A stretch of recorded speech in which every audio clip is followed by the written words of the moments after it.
Philippe Martinez, je voudrais d'abord vous interroger sur deux dossiers brûlants des derniers mois. La question des migrants qui échouent, hélas au sens propre, aux frontières de notre continent, et puis la crise grecque qui a marqué toute l'actualité de l'été.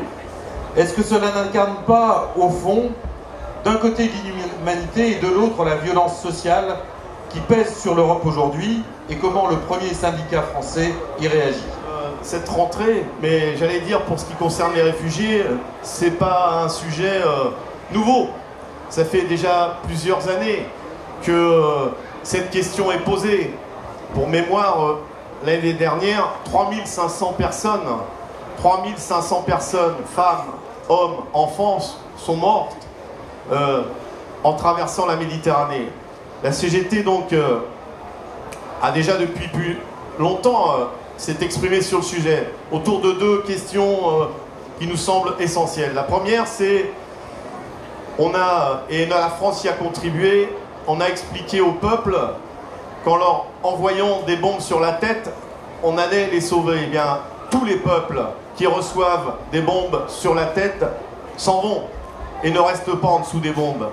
Et la France, avec les autres pays européens et les États-Unis, ont une lourde responsabilité en laissant croire qu'on allait mettre de la démocratie, améliorer la situation des peuples en les bombardant. Et le deuxième aspect, c'est qu'à chaque fois qu'un peuple a voulu se libérer du joug de la dictature, plus de démocratie, eh bien, nos gouvernements ont vu ça d'un mauvais œil. La démocratie, quand les intérêts économiques sont présents, eh bien, elle fait peur. Et c'est les gouvernements successifs, hein. Il faut se rappeler que l'ancienne ministre de l'Intérieur, ils aiment bien à droite avoir des surnoms, MAM, avait proposé à Ben Ali, voyant les manifestations, d'envoyer les gardes mobiles français parce que en France, on avait l'habitude de mater les manifestants. C'est ça, c'est à partir de ça qu'il faut remonter. Oui, on peut la siffler. Et donc, la CGT, sur ses valeurs pacifistes, oui, la guerre ne règle rien. C'est toujours la solution diplomatique, la discussion qui permet d'avancer. Et donc on ne peut être qu'inquiet quand Hollande dit on va envoyer des avions bombarder, surveiller puis bombarder les peuples du Moyen-Orient et du Proche-Orient. Donc ça c'est important. La deuxième chose c'est il faut aussi parler de la crise économique. Parce que évidemment les conséquences de politique post-coloniale, on ne peut les appeler que comme ça, où on s'occupe de piller les richesses des peuples et puis de ne pas les aider à investir, de ne pas les aider à s'éduquer, eh bien ça a ces conséquences-là aussi.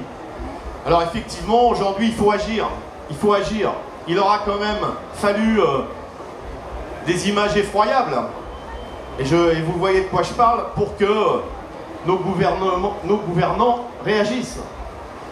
Mais ils réagissent avec beaucoup de prudence. Quand on dit on ne peut pas accueillir toute la misère du monde, quand on dit on veut mettre des quotas, quand on dit même pour certains oui mais ça dépend de la nationalité, ça dépend de la religion, c'est un scandale. C'est un scandale. Il faut accueillir les réfugiés. Point final.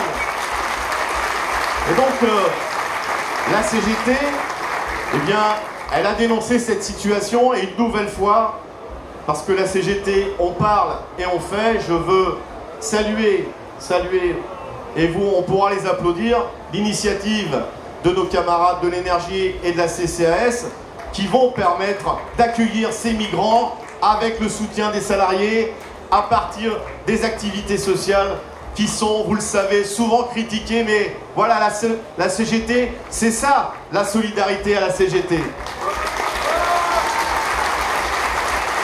Alors évidemment, quand on parle, j'ai évoqué les questions de pratiques démocratiques, et la Grèce c'est un beau symbole des limites de la conception de la démocratie, des milieux financiers, des institutions européennes et de ceux qui nous gouvernent. Quand un peuple décide démocratiquement, certains ont de gros discours sur le manque de démocratie dans certaines parties du monde, mais quand un peuple décide démocratiquement du gouvernement qu'il a choisi, il est contesté, parce que ce gouvernement dit l'austérité, il y en a marre, on peut faire autre chose. Mais quand ce même gouvernement consulte son peuple, c'est ça la démocratie, consulter les citoyens, et on lui dit non, il ne faut pas consulter les citoyens, c'est nous qui décidons. Et quand ce gouvernement dit on fait le référendum et que le peuple s'exprime, on dit le référendum on s'en fout, on fera ce qu'on voudra. Je pense que la CGT, parce que c'est ce qu'on vit tous les jours dans les entreprises, la CGT ne doit rien lâcher sur les questions de la démocratie. Oui, il faut demander l'avis des peuples.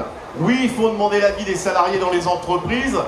On doit porter ce message plus fort. Et donc, évidemment, la CGT, mais avec d'autres, Marc pourra le confirmer, est aux côtés des citoyens et des salariés grecs. Je pense qu'il y a besoin qu'il y ait un mouvement social plus fort. C'est pas un soutien pour un soutien, c'est parce qu'on se reconnaît dans les problématiques du peuple grec, tant en matière d'austérité qu'en matière de démocratie. Donc il faut qu'on affirme de plus en plus ce soutien. Et une des bonnes façons, c'est d'exiger de la démocratie dans nos entreprises. Merci Marc.